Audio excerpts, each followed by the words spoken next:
নমস্কার বন্ধুরা, কেমন আছো তোমরা? আমার চ্যানেলে তোমাদের সবাইকে স্বাগত। আমি দেবশ্রী চলে এসেছি আমার একটা নতুন ব্লগ নিয়ে।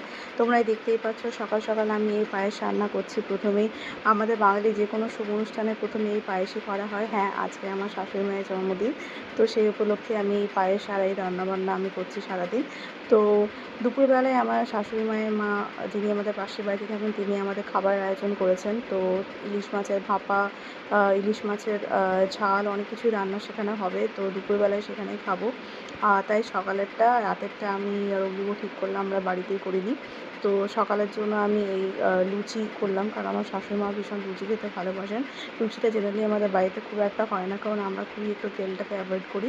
তো আজকে এই লুচি বানালাম। লুচিটা আটাই বানিয়েছি, কারণ তো আমার শ্বশুরমশাই আবার ময়দার লুচি খান না, তো একটু হালকা ময়দা মিশিয়ে লুচিটা করেছিলাম। তো লুচি আর শুকনো আলুর দম আর জিলিপি ছিল সাথে। তো রাতে রান্নাটা ভাবলাম সেরে ফেলি। রাতে আমি একটু হালকা করেই বানাবো, কারণ দুপুরে আর সকালে অলরেডি অনেক হেভি খাওয়া হলো।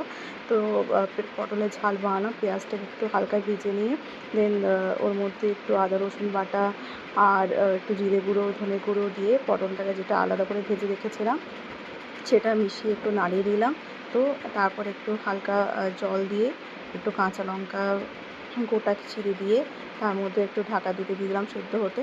তো তার মাঝখানে আমি পাশেই ভাবলাম ডিমটা করে দিই। তো এখানে পাশে ডিম আর আলুটা সেদ্ধ হতে দিয়ে দিয়েছিলাম। আর তারপরে আমি চাপিয়ে নিলাম, পেঁয়াজটা ভেজে নিলাম। ওটা আমি খুব হালকা করেই বানাবো।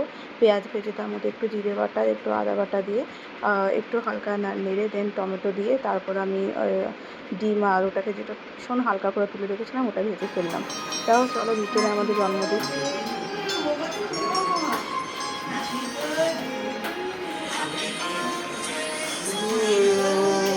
Happy birthday to you.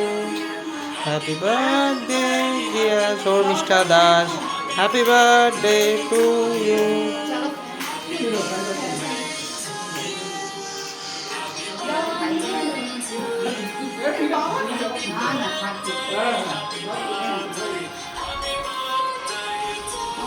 মা তো ভীষণ খুশি ছিল, কারণ আমরা বিকেলে এই সারপ্রাইজটা দেবো সেটা মা ভাবতে পারিনি। কেকটা আমরা খুব একটা বাইরে আনি, কারণ এরা খুব দুজনেই ক্রিম খেতে পছন্দ করে না।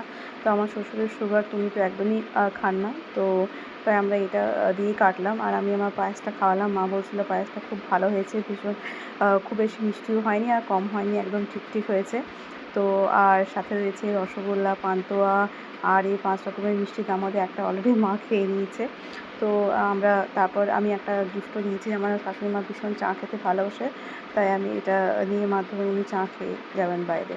তো যাই হোক, এখানে ব্লগটা আমি শেষ করছি। তো চলো, বাই।